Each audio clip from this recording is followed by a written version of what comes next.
नमस्कार दोस्तों, आप सभी का study for UPSC PC channel में स्वागत है। आज का न्यूज़पेपर डिस्कशन वीडियो है ये। आपको तो पता ही है कि 30 सितंबर को पीटी एग्जामिनेशन है, तो इसलिए रोज़ सुबह सुबह तो मैं वीडियो प्रोवाइड नहीं करवा सकता हूँ, लेकिन एक दिन पहले मैं रात को रिकॉर्ड कर लिया करूँगा। और वही किया है मैंने, जिससे क्या होता है कि आपको मैं डिटेल में वीडियो प्रोवाइड करवा दूंगा पूरे दिन भर के न्यूज़ का, और अलग अलग पेपर के न्यूज़ जो इंपॉर्टेंट होते हैं उन सभी का मैं एनालिसिस कर दिया करूंगा।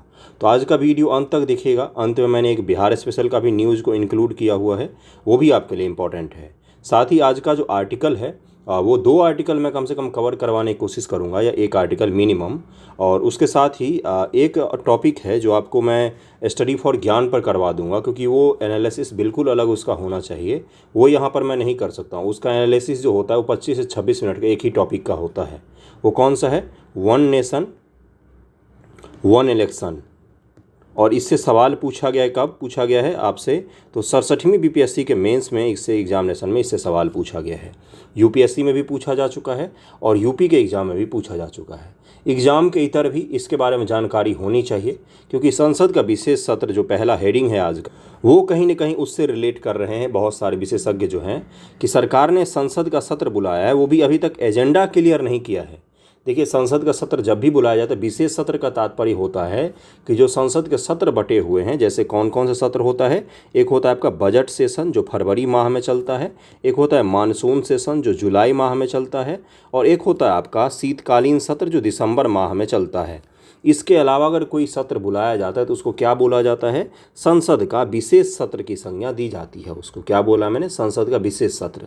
कि ऐसा कुछ मौका इमरजेंसी पड़ गया है, कुछ बिल हमें इंट्रोड्यूस करना है, इसलिए संसद का विशेष सत्र बुला रहे हैं हम।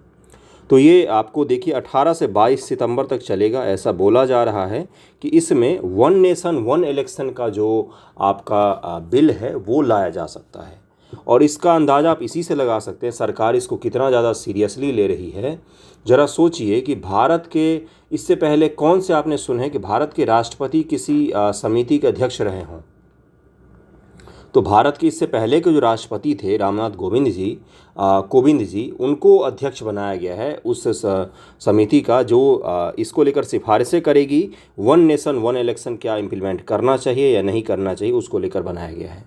इस सेशन का एजेंडा तो क्लियर नहीं किया गया है, लेकिन चूंकि पूर्व राष्ट्रपति की अध्यक्षता में एक समिति बनाई गई है जो जांच कर रही है और सभी मुद्दों को देख रही है। साथ ही अचानक से विशेष सत्र बुलाया जा रहा है, मंत्री वगैरह बयान दे रहे हैं। यूपी के मुख्यमंत्री जो हैं आदित्यनाथ योगी जी, उन्होंने भी बयान दिया कि वन नेशन वन इलेक्शन लागू होना चाहिए। तो इसको लेकर बहुत ही ज़्यादा देश में अब चर्चा शुरू हो रही है। तो वन नेशन वन इलेक्शन का तात्पर्य मैं थोड़ा सा बता देता हूँ, फिर मैं आज के आर्टिकल पर चल लूँगा। फिर आपको विशेष सत्र वगैरह के बारे में, जब विशेष सत्र आयोजित होगा तब मैं आपको बता दूँगा। देखिए, मैं आपको बताता हूँ कि वन नेशन वन इलेक्शन की अवधारणा क्या है। ये इसी प्रकार से है कि सभी राज्य और सभी केंद्र शासित प्रदेश, भारत के जितने भी हैं जहाँ जहाँ विधानसभा है, और भारत का लोकसभा, यानी कि जिसको आम चुनाव कहा जाता है, इसको आम इलेक्शन, जनरल इलेक्शन किसको कहा जाता है? तो लोकसभा के चुनाव को क्या कहा जाता है? General election. जनरल इलेक्शन के साथ साथ स्टेट का इलेक्शन भी जब साथ में होगा तो उसको क्या कहा जाता है? वन नेशन वन इलेक्शन कहा जाता है। क्या बोला मैंने? One nation one election. देखिए, इसके कई सारे फ़ायदे भी हैं। इसका फ़ायदा क्या है कि सरकारी मशीनरी जो है, सरकारी मशीनरी का तात्पर्य होता है हमारे फौज के लोग, चाहे वो अर्धसैनिक बल हो, बीएसएफ के हो, सीआरपीएफ के हों, या हमारे बैंकर्स हों, या हमारे टीचर्स हों, या सरकारी एम्प्लॉय हो, या पूरा देश का अमला जो है, जितना भी सरकारी अमला है, एक इलेक्शन के ऐलान होते ही सारा का सारा अमला जो है वो व्यस्त हो जाता है। और हर साल किसी न किसी हिस्से में इलेक्शन चल रहा होता है। इससे बहुत बड़ी छुटकारा मिल जाएगी पूरे सरकारी अमला को। इससे क्या होगा कि 5 वर्षों में एक बार इलेक्शन होगा और पूरा साल 5 साल काम करने में जाएगा। राजनीति नाम की चीज़ मिट जाएगी देश से, कि जो हर महीने राजनीति आप सुनते रहते हो। कहीं पर इलेक्शन के नाम पर दंगा फसाद बढ़ जाता है, कहीं पर हेट स्पीच की घटनाएं बढ़ जाती हैं, कहीं पर कोई और मुद्दा उठ जाता है, कोई राष्ट्रवाद चरम पर आ जाता है, तो कहीं पर स्टेट के मुद्दे उठ जाते हैं, कहीं पर दलितों के, कहीं पर आदिवासियों के मुद्दे उठ जाते हैं। जैसे ही इलेक्शन में आता है, आपने देखा होगा कि उस राज्य से अलग ही तरह के न्यूज़ आने लगते हैं। तो ये सब कुछ का सॉल्यूशन क्या हो जाएगा कि भाई एक ही बार इलेक्शन हो। लेकिन क्या इसके बेनिफिट ही केवल हैं? नहीं, इसका नुकसान भी हैं। नुकसान क्या है? देखिए, बिहार राज्य में अगर इलेक्शन है और भारत का मान लीजिए लोकसभा का इलेक्शन है, संसद का इलेक्शन है, लोकसभा का इलेक्शन है, जिसको जनरल इलेक्शन कहा जाता है। बिहार राज्य के मुद्दे हो सकते हैं कि वहाँ की लोकल पॉलिटिक्स हो, वहाँ का लोकल जातिगत मुद्दा हो।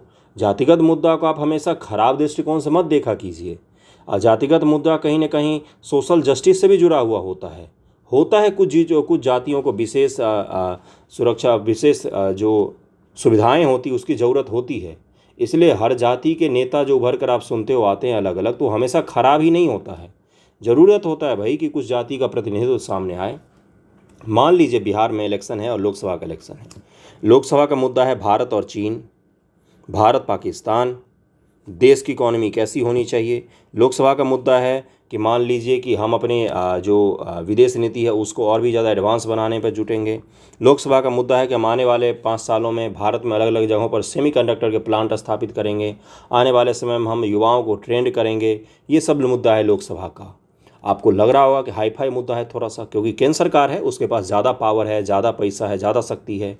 वहीं बिहार सरकार है, उसके पास भी पावर है, शक्ति है, पैसा है, सब कुछ है, लेकिन केंद्र सरकार की तुलना में कम है।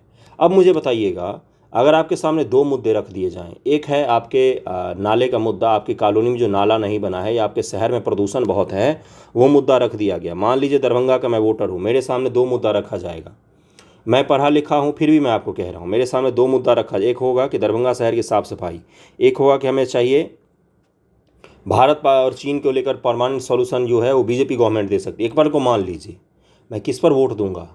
पढ़े से पढ़ा लिखा आदमी भी राष्ट्रवाद की तरफ में झुक जाता है, क्योंकि हमारी भावनाएं देश से जुड़ती हैं। वो जब जुड़ जाती तो हम नदी नाला, भूख, महंगाई, पेट्रोल डीजल सब कुछ भूल जाते हैं। ये मैं आपको क्या बता रहा हूँ, मुद्दे हावी हो जाएंगे, लोकल मुद्दे शून्य में चले जाएंगे। और लोकल मुद्दों का शून्य में जाना किसके लिए बुरा होगा? सामान्य जनता के लिए बुरा होगा। जिसके पेट भरे होते हैं उसके लिए राष्ट्रवाद आसान होता है, जिसके पेट नहीं भरे होते हैं उसके लिए रोटी ही महत्वपूर्ण होता है। तो इसलिए क्या कहा जा रहा है कि जब नेशनल मुद्दे होंगे वो लोकल मुद्दों पर हावी हो जाएगा, 1 नेशन 1 इलेक्शन आने से। देखिए, पक्ष और विपक्ष की बातें हैं। पक्ष में भी आपको 5-6 पॉइंट पता होने चाहिए और विपक्ष में भी आपको 5-6 पॉइंट पता होना चाहिए। जब मैं इसको एक स्टडी फॉर ज्ञान पर एक्सप्लेन करूंगा इस टॉपिक को, तब आपके नयन जो ज्ञान चक्षु हैं वो खुल जाएंगे, और मैं ये विश्वास दिलाता हूं, और उसी पर हम लोग डिटेल में बात भी करेंगे। एक इंट्रोडक्शन तो मैंने दे ही दिया है।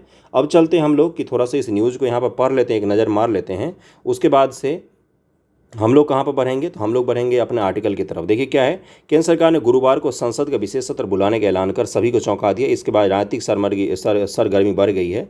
सत्र 18 से 22 सितंबर तक चलेगा। सत्र के एजेंडे के बारे में कोई जानकारी नहीं दी गई है, लेकिन सरकार इसे महिला आरक्षण, एक देश एक चुनाव जैसे विधेयक ला सकती है। कौन कौन से 2 मुद्दे हैं? एक है महिला आरक्षण और एक है एक देश एक चुनाव का मुद्दा। उम्मीद की जा रही है कि महिला आरक्षण लाकर ये जो इंडिया गठबंधन बना है, देखिए आप भले ही इसको इग्नोर करें, लेकिन बीजेपी गवर्नमेंट नहीं कर रही होगी इग्नोर, क्योंकि उसको पता है परसेंटेज का खेल क्या है। बिहार में बीजेपी जब हारी थी 2015 में पहली बार चुनाव, तो कैसे हारी थी, कभी आपने सोचा है? वो ऐसे हारी थी, कैसे हारी थी कि भाई बीजेपी को परसेंटेज मान लो 30% वोट मिले, बाकी सबको मिला के कैसे मिल रहे थे? मान लीजिए नीतीश कुमार को मिल रहे थे 20%, लालू जी की पार्टी को 20% मिल रहा था। तो लालू जी का ही दिमाग था, उन्होंने क्या बोला कि ऐसा करो, हम लोग अलग अलग लड़ने से अच्छा एक ही जगह लड़ते हैं, तो 20 और 20 40% हमारा हो जाएगा। बीजेपी को जितने वोट मिल रहे हैं उतना वोट मिल के भी वो हार जाएगी। यानी कि अभी जितने विपक्षी दल थे वो अगर सब एक हो जाएंगे, एक बैनर, एक पोस्टर और एक चुनाव चिन्ह के नीचे अगर चुनाव लड़ते हैं, तो सोचिए क्या होगा। उससे ये होगा, क्या होगा कि उनके परसेंटेज वोट के जोड़ दीजिए। भले ही आपको दिख रहा होगा कि बीजेपी के आज 303 सीटें हैं, लेकिन परसेंटेज जुड़ने पर हो सकता है कि चुनाव जो है वो बीजेपी के पक्ष में ना रहे। ये पता है भारतीय जनता पार्टी के नेताओं को, तो इसलिए वो कुछ ऐसे मुद्दों को उठाएंगे, और उनका हक भी है उठाना। भाई वो सरकार में है, अगर महिला आरक्षण लाते थे तो महिलाओं की भलाई होगी, उनको वोट मिलते हैं तो सही है। 1 नेशन 1 इलेक्शन का मान लीजिए बिल लाते हैं वो, और जनता अगर वोट देती है उनको, तो यानी कि जनता ने स्वीकार किया उसको, समझ में आ रही है ना चीज़ें आपको। ये कुछ ऐसे बिल हैं जो इसको लाने की संभावना जताई जा रही है। संभावना यह भी है कि यह नए सत्र नए संसद भवन में हो। ऐसे में देखना रोचक होगा उद्घाटन कार्यक्रम का बहिष्कार करने वाले विपक्षी दल इस सत्र में आते हैं या नहीं। जो नया सत्र होगा ये संसद के नए वाले भवन में हो सकता है। संसदीय कार्य मंत्री प्रहलाद जोशी ने एक्स पर पोस्ट करते हुए कहा ट्विटर पर कि संसद का विशेष सत्र 17वीं लोकसभा का 13वां सत्र और राज्यसभा का 261वां सत्र 18 से 22 सितंबर तक बुलाया जा रहा है, जिसकी 5 बैठकें होंगी। अमृतकाल के दौरान संसद में सार्थक चर्चा और बहस की आशा है। मोदी जी के नेतृत्व वाली सरकार के 9 वर्षों में पहली बार ऐसा विशेष सत्र बुलाया गया है। इस सरकार ने 30 जून 2017 की मध्यरात्रि को जीएसटी शुरू करने के लिए लोकसभा सत्र का विशेष सत्र का आहूत किया था। इससे पहले कब किया गया था इस सरकार के द्वारा? याद कीजिए, जीएसटी के लिए आधी रात को सत्र बुलाया गया था, उस समय किया गया था। ओके, तो ये टॉपिक आपको थोड़ा सा इंट्रोडक्शन मैंने दे दिया है। अब आज के आर्टिकल पर चलते हैं जो बहुत ही ज़्यादा इंपॉर्टेंट है और आईआर से संबंधित है। आज का आर्टिकल क्या है? आईआर से संबंधित है। देखिए, द हिंदू का आर्टिकल है ये। क्या है topic? A BRICS test for India's multipolaristic लेख पर आधारित। मतलब इसका हिंदी में अगर सामान्य अर्थों में समझाऊं, देखिए हम लोग अंग्रेजी इतनी समझ में आती नहीं, सीधी सी बात है। ब्रिक्स और भारत का बहुध्रुवीय दृष्टिकोण। बहुध्रुव का मतलब क्या होता है? आसान भाषा में समझने की कोशिश करते हैं। एक ध्रुव का मतलब होता है कि एक पृथ्वी है, मान लीजिए कोई है, तो इसका एक नॉर्थ पोल हो गया, साउथ पोल हो गया। अब एक गोल है, इसका तो कोई पोल है ही नहीं, जितने चाहो उतने पोल बना लो। इमेजिन हम भले ही पृथ्वी में कर लेते, पृथ्वी का नॉर्थ पोल है, साउथ पोल है, लेकिन मान लीजिए हकीकत में कि ऐसा हो कि बहुध्रुवीय हो जाए। उसका मतलब क्या होता है कि कहीं पर कोई पावर सेंटर नहीं है पूरी दुनिया का। हर देश अपने आप में एक पावर सेंटर है और बहुत सारे देश ऐसे हैं जिनके अपने अपने ध्रुव हैं। ऐसा नहीं होना चाहिए कि यूएसएसआर के पक्ष में सारे देश इकट्ठे हों, चीन के पक्ष में सारे देश इकट्ठे हों, या अमेरिका के पक्ष में सारे देश इकट्ठे हों। ऐसा होना चाहिए कि भारत के भी पक्ष में कुछ देश इकट्ठे हों, चीन के भी पक्ष में हो, ब्रिटेन के भी पक्ष में हो, अमेरिका के भी पक्ष में हो, अफ्रीका के भी पक्ष में हो। सबके अपने अपने ध्रुव होना चाहिए। यानी कि किसी की भी सुपरमेसी नहीं चलेगी। सामान्य भाषा में अगर लेमैन की भाषा में बताऊं, अपने गांव वाली भाषा में, कोई गांव का चौधरी नहीं होगा। सब अपनी अपनी जगह चौधरी होंगे, या तो सब अपनी अपनी जगह पर गरीब होंगे, या सब अपनी अपनी जगह पर पावरफुल होंगे। कोई गांव का चौधरी नहीं बनेगा। यही होता है मल्टीपोलर वर्ल्ड। मल्टीपोलर वर्ल्ड का तात्पर्य क्या है? ना तो अमेरिका चौधरी होगा, ना रूस चौधरी होगा, ना भारत चौधरी होगा, ना अफ्रीका चौधरी होगा, ना ब्रिटेन चौधरी होगा, कोई नहीं होगा।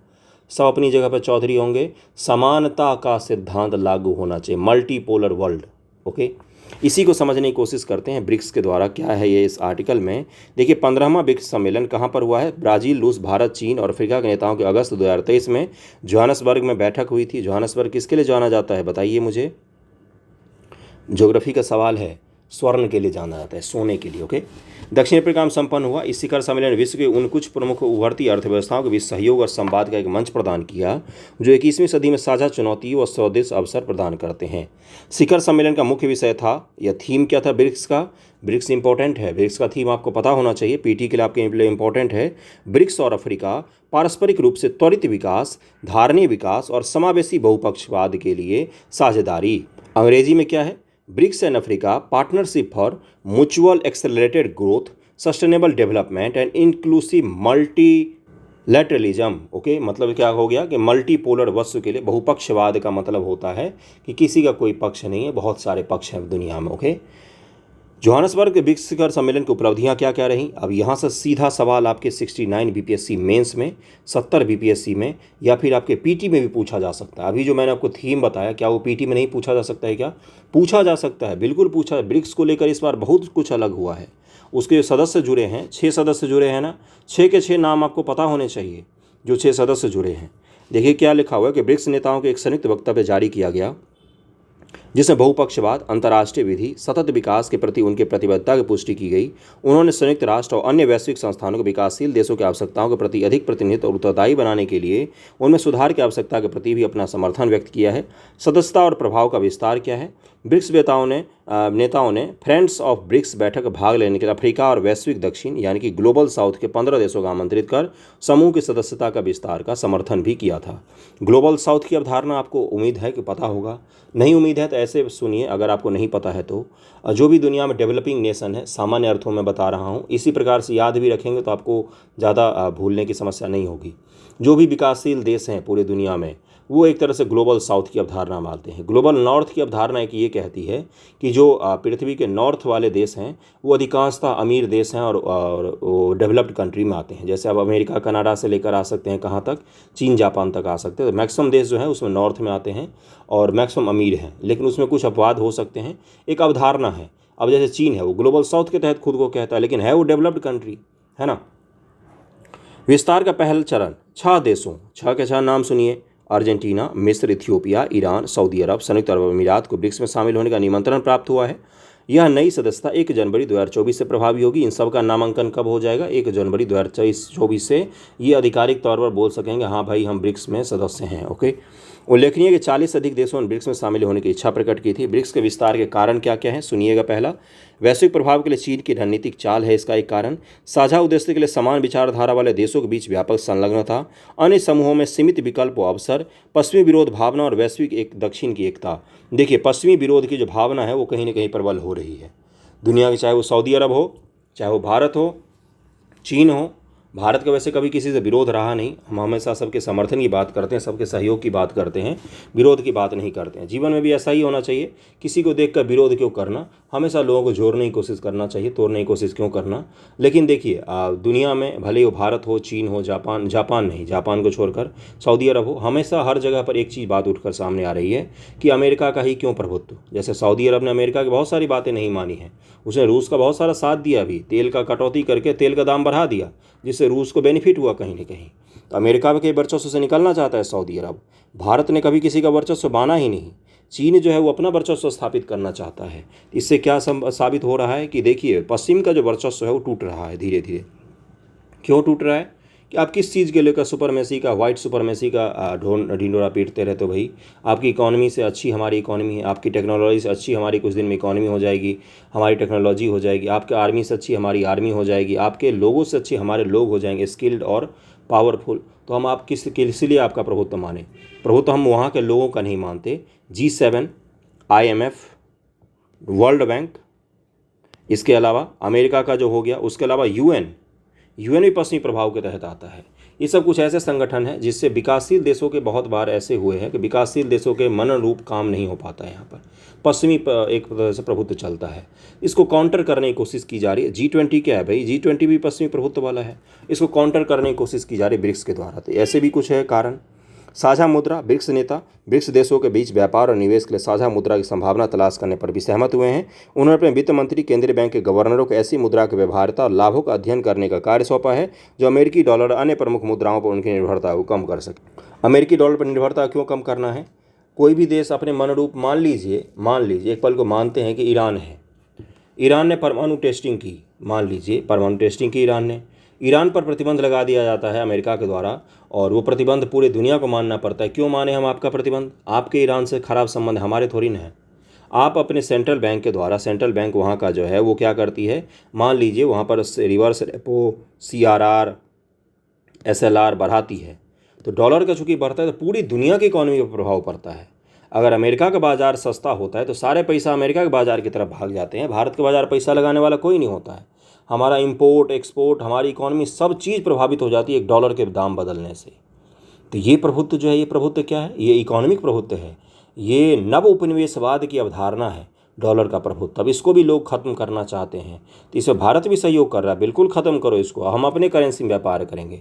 लेकिन ऐसा भी नहीं होना चाहिए कि डॉलर ख़त्म करके तुम क्या ले आओ, चीन की करेंसी ले आओ, ऐसा भी नहीं होना चाहिए। ओके, क्षेत्रीय वैश्विक मुद्दे भी हैं जैसे कोविड-19, जलवायु परिवर्तन, आतंकवाद, साइबर सुरक्षा, ऊर्जा सुरक्षा, व्यापार, निवेश जैसे वैश्विक महत्व के मुद्दे भी हैं। नोट क्या है? वर्ष 2011 ब्रिक्स के सान्या घोषणा पत्र में निर्धारित सिद्धांत गैर ब्रिक्स देश, विशेष रूप से विकासशील देशों के साथ संलग्नता एवं सहयोग बढ़ाने और अंतर्राष्ट्रीय मामलों में वैश्विक देश से दक्षिण की आवाज़ को सशक्त करने पर लक्षित है। आपसे ये पूछा जा सकता है पीटी में कि ये सान्या घोषणा जो है ये किससे संबंधित है? ये ब्रिक्स से संबंधित है, ब्रिक्स से संबंधित है, ब्रिक्स से संबंधित है, इसको ध्यान में रखिएगा। वर्ष 2022 में आयोजित 14वें ब्रिक्स शिखर सम्मेलन में अंगीकृत बीजिंग घोषणा पत्र ने सदस्य विस्तार का मार्ग प्रशस्त किया। चीन ने 2017 में ब्रिक्स प्लस विस्तार योजना का प्रस्ताव रखा था। ब्रिक्स प्लस विस्तार योजना का प्रस्ताव 2017 में किस देश ने रखा था?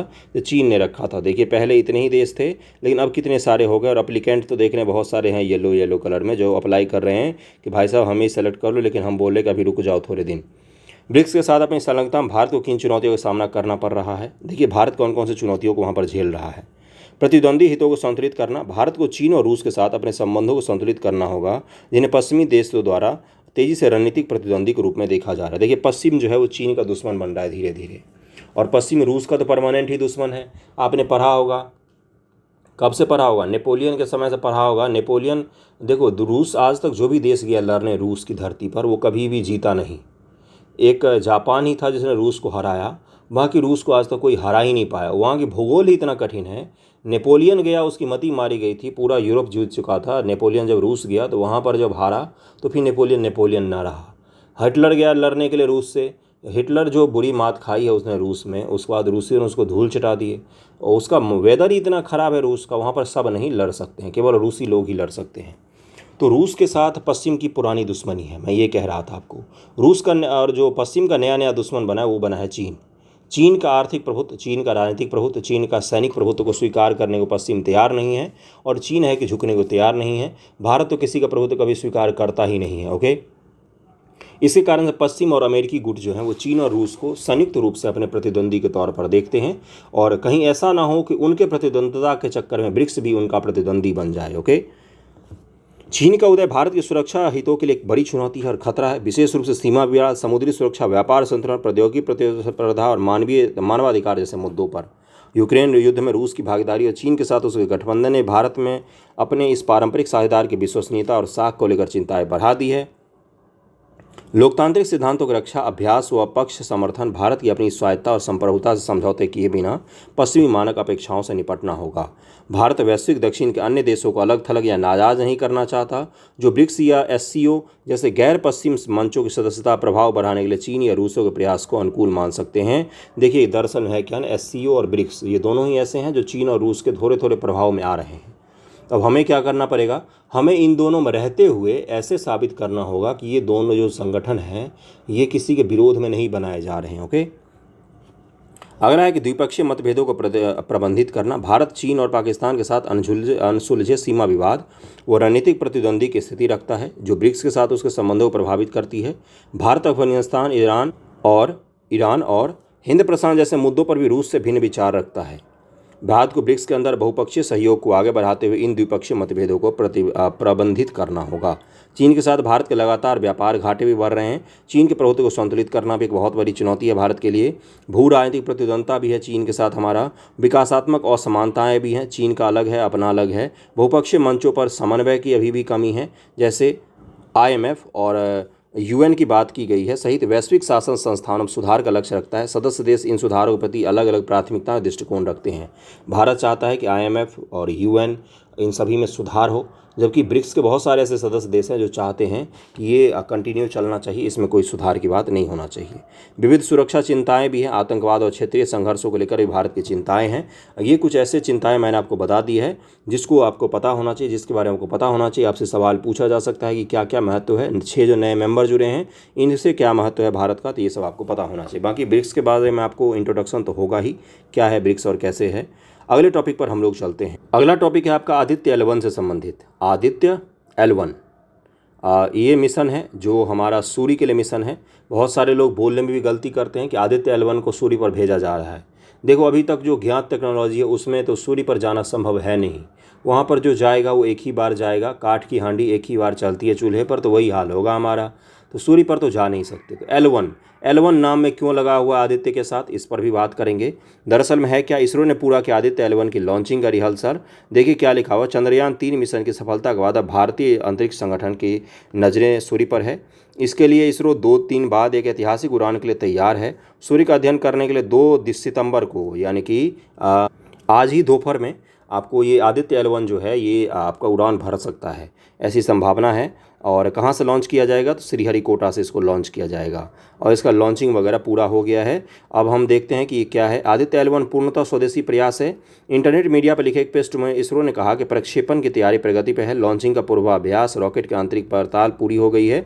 आदित्य L1 मिशन का उद्देश्य L1 के चारों ओर कक्षा से सूर्य का अध्ययन करना है। इससे विभिन्न तरंग बैंडों में सूर्य के फोटोस्फीयर, क्रोमोस्फीयर और सबसे बाहरी परत कोरोना का निरीक्षण करने के लिए 7 पेलोड लगे होंगे। इसरो के एक अधिकारी ने कहा कि आदित्य L1 राष्ट्रीय संस्थान संस्थान की भागीदारी वाला पूर्णतः स्वदेशी रूप से है निर्मित। तो इसको ध्यान में रख सकते हैं। ये अपना क्या है, ये फोटो के बारे में बता देता हूँ, उसके बाद हम लोग चलते हैं अगले L1 को समझते हैं। देखिए यही वो लैंडर है जो लैंड किया और इससे रोवर बाहर निकल कर आया। रोवर ने दूर से लैंडर की फ़ोटो ली है, इसी को हमने चंद्रयान पर भेजा है, यही है। ओके, चलिए समझते हैं कि आदित्य L1 मिशन क्या है, हम इस मिशन से क्या प्राप्त करना चाहते हैं। ओके, आदित्य L1 मिशन क्या है ये। आदित्य L1 को 7 पेलोड उपकरणों के साथ ध्रुवीय उपग्रह प्रक्षेपण यान यानी कि PSLV polar satellite launch vehicle का उपयोग करके लॉन्च किया जाएगा। 7 पेलोड के अंतर्गत, पेलोड का मतलब होता है, देखिए रॉकेट दरअसल में है क्या, रॉकेट एक गाड़ी होती है जिस पर पेलोड लदा होता है। पेलोड रॉकेट के ऊपरी भाग में होता है। रॉकेट की संरचना पढ़ना है आपको भाई, आपके एग्जामिनेशन का हिस्सा है साइंस एंड टेक का। इसी में जो छोटा सा टिप दिखता है उसी में पेलोड रहता है। इसी पेलोड को, बाकी तो इसमें ईंधन रहते हैं, रॉकेट रहता है, रॉकेट का इंजन रहता है। इसको ले जाने का काम कौन करता है, रॉकेट करता है। तो इसी पेलोड में कौन कौन सा पेलोड को ले जाया जा रहा है उसके बारे में हम थोड़ा सा देख लेते हैं। देखिए क्या लिखा हुआ है, 7 पेलोड के अंतर्गत निम्नलिखित शामिल है। VELC सौर पराबैंगनी इमेजिंग टेलीस्कोप, पैराबैंगनी इमेजिंग टेलीस्कोप है। एक्सरे स्पेक्ट्रोमीटर है इसमें, low energy X ray spectrometer. Aditya solar wind particle experiment है। High energy L1 orbiter X ray spectrometer है। आदित्य के लिए प्लाज्मा विश्लेषक पैकेज भी है इसमें। उन्नत त्रिअक्षीय उच्च रिजोल्यूशन डिजिटल मैग्नेटोमीटर भी इसमें लगाया गया। ये सब क्या करेंगे भाई, ये सब कोई सूर्य की जांच पड़ताल करेंगे क्या। देखिए एक ही ऑब्जेक्ट की फ़ोटो जब अलग अलग स्पेक्ट्रम में देखा जाता है, उसको एक्सरे में देखा जाता है या मान लीजिए डिजिटल मैग्नोमीटर से देखा जाता है, उससे क्या होता है, उससे उसकी अलग अलग तस्वीरें सामने आती हैं। इससे क्या होता है, इससे बेनिफिट ये होता है कि हमें उसका अगर रिसर्च करना है उसके बारे में कुछ अलग चीज़ें भी हम रिसर्च कर सकते हैं। तो यही है वो। और L1 क्या है उसके बारे में मैं आपको बताऊंगा। दरअसल में देखिए आदित्य L1 सूर्य के कोरोना, सूर्य के प्रकाश मंडल, क्रोमोस्फीयर, सौर उत्सर्जन, सौर तूफान व सौर प्रज्वलन जैसे कोरोनल मास इजेक्शन का अध्ययन करेगा और पूरे सूर्य की इमेजिंग करेगा। दरअसल में देखिए ये सूर्य जो है, ये कोई इसको आसानी मत लेना। सूर्य से कुछ ऐसे सोलर पवनें चलती हैं जो क्या करती हैं, कभी ऐसा हो सकता है कि पृथ्वी का सारा कम्युनिकेशन सिस्टम ठप पड़ जाए, वो कभी कभी इतनी प्रबल हो जाती है। तो जिस सूर्य के पर हमारा पूरा पृथ्वी का जीवन निर्भर करता है, अगर सूर्य मान लो किसी दिन ऑफ हो जाए तो पृथ्वी पर जीवन ऑफ हो जाएगा। उसके बारे में हमें जानकारी तो होनी ही चाहिए ना, बस हम यही करने जा रहे हैं। यह मिशन इसरो द्वारा L1 की कक्षा में लॉन्च किया जाएगा। L1 का तात्पर्य होता है लैग्रेंज पॉइंट, मैं बताऊंगा इसके बारे में, चिंता मत कीजिए। इसके बारे में पूछा जाएगा आपसे, जो पृथ्वी से लगभग 1.5 मिलियन किलोमीटर दूर है। कितना, 1.5 मिलियन। आदित्य L1 इस कक्षा से लगातार सूर्य का अवलोकन कर सकता है और यहाँ से अवलोकन करके क्या करेगा, वो फोटो हमें व्हाट्सएप पर भेज देगा कि लो भाई साहब फोटो ले लो, आदित्य L1 भेज देगा। ओके, देखिए अब क्या है, लैग्रेंजियन पॉइंट बोला जाता है इसको। ये दरअसल में होता क्या है मैं आपको समझा दूंगा, चिंता मत कीजिएगा। L1 का अर्थ है लैग्रेंजियन या लैग्रेंज पॉइंट 1, जो पृथ्वी सूर्य प्रणाली के ऑर्बिटर में स्थित 5 बिंदुओं में से एक है। कितने लैग्रेंज पॉइंट हैं सूर्य और पृथ्वी की प्रणाली में, 5 लैग्रेंज पॉइंट है। इसमें से हम L1 पर भेज रहे हैं। कोई देश हो सकता है L2 पर भेजे, कोई L3 पर भेजे, कोई L4 पर भेजे, कोई L5 पर भेजे। तो लैग्रेंज के अलग अलग ये पॉइंट हैं। लैग्रेंज पॉइंट का आशय अंतरिक्ष में स्थित उन बिंदुओं से होता है जहां दो अंतरिक्ष निकाय के गुरुत्वाकर्षण बल के कारण आकर्षण और प्रतिकर्षण का क्षेत्र उत्पन्न होता है। देखिए पृथ्वी है, छोटा सा है अपना अर्थ, सन के आकार में तो बहुत ही छोटा है, सन तो बहुत विशाल है, ये तो बहुत छोटा बना दिया मैंने। दरअसल में इस फोटो के तुलना में ये इतना बड़ा है अपना पृथ्वी, जो डॉट मैंने बनाया है ना। लेकिन चलिए मान लिया। अब इन दो, पृथ्वी का भी अपना ग्रेविटी और सूर्य का भी ग्रेविटी है। पृथ्वी की ग्रेविटी में कोई चीज़ रहेगा तो बहुत ही नज़दीक हो जाएगा वो, सूर्य की ग्रेविटी में वो रहेगा तो सूर्य अपनी तरफ उसको खींच लेगा। इसके बीच में एक ऐसा पॉइंट होता है जिसको क्या कहा है, तो लैग्रेंज पॉइंट कहा जाता है, जिस पर दोनों की ग्रेविटी जो एक दूसरे को काउंटर कर देती है और उस बिंदु पर कोई चीज़ स्थिरता से रहकर सूर्य का फोटो खींच सकता है। समझ में आ गया चीज़ें, उसी को क्या कहा जाता है, लैग्रेंज पॉइंट कहा जाता है। ओके, इन बिंदुओं का उपयोग प्रायः अंतरिक्ष यान द्वारा अपनी स्थिति बरकरार रखने के लिए आवश्यक ईंधन की खपत को कम करने हेतु किया जाता है। अब L1 पर क्यों भेज रहे हैं, L1 वो पॉइंट है जहां पर अगर हम इस यान को रख देंगे तो ना तो उसको पृथ्वी से ग्रेविटी से बचने के लिए ईंधन खर्च करना पड़ेगा, ना तो सूर्य की ग्रेविटी से बचने के लिए ईंधन खर्च करना पड़ेगा। दोनों का ग्रेविटी जो है वो यहाँ पर काउंटर हो गया, एक दूसरे को काउंटर कर दिया है। हालांकि सूर्य तो पृथ्वी से बहुत बड़ा है, तो उसके ग्रेविटी को कैसे काउंटर कर सकते हैं? इसीलिए हम पृथ्वी से मात्र 1.5 मिलियन 1.5 मिलियन किलोमीटर पर हैं, मात्र 15 लाख किलोमीटर दूर गए हम पृथ्वी से। सूर्य के करीब नहीं गए, सूर्य तो करोड़ों किलोमीटर है पृथ्वी से, उसके करीब हम नहीं गए हैं। तो हमने क्या किया, L1 पर हमने स्थापित कर दिया अपने सैटेलाइट को। अब वहाँ से वो क्या करेगा, फोटो खींचेगा। ओके, अगला देखिए क्या है कि लैग्रेंजियन पॉइंट 1 पर स्थित कोई उपग्रह अपने विशेष स्थिति के कारण ग्रहण अथवा ऐसी किसी भी अन्य बाधा के बावजूद सूर्य को लगातार देखने में सक्षम होता है। नासा की solar and heliospheric observatory satellite L1 बिंदु पर ही स्थित है। यह satellite national aeronautics and space administration NASA और ESA का एक अंतर्राष्ट्रीय सहयोग परियोजना है। देखिए यहाँ पर क्या है, ये है पृथ्वी, ये है L1, ये L3 है, ये L4 है, ये L5 है। यहाँ पर रहेगा ये मात्र पृथ्वी से देखिए कितना नज़दीक है, सूर्य से इसकी दूरी देखिए कितना ज़्यादा है, और यहाँ पर रह के क्या करेगा, फ़ोटो खींचेगा। या तो ये एक L2 है जो यहाँ पर घूमता घूमता फ़ोटो खींचता रहता है, या तो L1 पर घूमता घूमता फ़ोटो खींचता रहेगा। ये सब क्या है, अलग अलग पॉइंट बनाए गए हैं, लैग्रेंज पॉइंट, जहाँ से क्या होगा, ये सूर्य की फ़ोटो खींच सकते हैं आसानी से, बिना ईंधन खपत किए हुए आसानी से वहाँ पर रह सकते हैं। उसको विशेष ईंधन खर्च नहीं करना पड़ता है। देखिए क्या है ये, VELS सूर्य के विभिन्न पहलुओं का अध्ययन करने के लिए डिजाइन किए गए 7 उपकरणों में मुख्य पेलोड होगा। यह भारत में निर्मित सबसे सटीक उपकरणों में से एक है। इसकी संकल्पना डिजाइन में 15 वर्ष लग गया और सौर खगोल भौतिकी से संबंधित रहस्यों को सुलझाने में मदद करेगा। यह कोरोना के तापमान, सूर्य का बाहरी जो हिस्सा होता है चारों तरफ, वो क्या कहलाता है, कोरोना कहलाता है। कोरोना के तापमान, वेग और घनत्व के अध्ययन के साथ उन परिक्रमाओं के अध्ययन में सहायता करेगा जो कोरोना ताप और सौर प्रबंध त्वरण का परिणाम होता है। अभी मैंने आपको बताया ना, आपको वही चीज़ के अध्ययन करेगा। यह अंतरिक्ष मौसम चालकों के अध्ययन के साथ साथ कोरोना के चुंबकीय क्षेत्र के मापन और कोरोनल मास इजेक्शन के विकास और उत्पत्ति के अध्ययन में भी मदद करेगा। तो इन्हीं चीज़ों के लिए हमने भेजा है। और सूर्य के संदर्भ में अन्य मिशन कौन से हैं, नासा का पार्कर सोलर प्रोब है, हेलियोस 2 सोलर प्रोब भी है, सोलर ऑर्बिटर है, सूर्य की निगरानी करने वाले सक्रिय अंतरिक्षयान है, अभी ACE है कोई, और interface regional imaging satellite stenography है, स्पेक्ट्रोग्राफ IRIS, विंड है, हिनोड है, बहुत सारी इससे पहले भी भेजे जा चुके हैं। इसके बारे में थोड़ा सा ध्यान रखिएगा, PT में भी फैक्ट पूछ सकता है। लैग्रेंज पॉइंट को भी ध्यान में रखिएगा, उसके बारे में भी पूछ सकता है PT में। ओके, चलिए अगले टॉपिक पर चलते हैं हम लोग। अगला है आपका PT फैक्ट से जुड़ा हुआ है। महारानी कैमिला ने भारतवंशी जासूस नूर इनायत की चित्र का अवलोकन किया। तो आपसे PT में ये पूछ सकता है कि हाल ही में चर्चा में रहे नूर इनायत का किससे संबंधित है, तो ये जासूस थी, कब थी, तो ब्रिटिश भारत की बात हो रही है। भारतवंशी जासूस नूर इनायत खान उन चुनिंदा ऐतिहासिक हस्तियों में शामिल हो गई जिनके चित्र का ब्रिटेन की राजधानी लंदन में अनावरण किया गया है। महारानी कैमिला ने मंगलवार को रॉयल एयरफोर्स क्लब में नूर इनायत के चित्र का अनावरण किया। रॉयल एयरफोर्स क्लब में कई दशकों से देश के इतिहास में योगदान देने वाले हस्तियों के चित्र लगाए जाते हैं। कब सक्रिय थी ये जासूस, तो नूर ने दूसरे विश्व युद्ध के दौरान ब्रिटिश हुकूमत की मदद की थी और फ्रांस में जाकर नाजियों की जासूसी की थी। किसका, तो जो हिटलर की सेना थी नाजी, उसके जासूसी की थी फ्रांस में जाकर। नूर इनायत खान इनका नाम है, देख सकते हैं आप। नून RAF की महिला सहायक वायुसेना की सदस्य थीं। उन्हें 1942 में SOE में भर्ती किया गया, तो उन्हें वीरता और विशेष साहस के लिए जॉर्ज क्रॉस का सर्वोच्च पुरस्कार भी दिया गया था। तो इनको ध्यान रख सकते हैं, इनका नाम जरूर ध्यान रखिएगा, नूर इनायत खान। कब के हैं ये, तो सेकेंड वर्ल्ड वॉर के दौरान ये जासूसी करती थी ब्रिटिशर्स के लिए और नाजियों के खिलाफ जासूसी करती थी। बहुत ही खतरनाक काम होता है, वो करती थी ये। और अगले टॉपिक पर चलते हैं हम। अगला टॉपिक आपका बिहार स्पेशल से संबंधित है, जिसमें बिहार स्पेशल का एक न्यूज़ है जिसको मैं बता देता हूं आपको।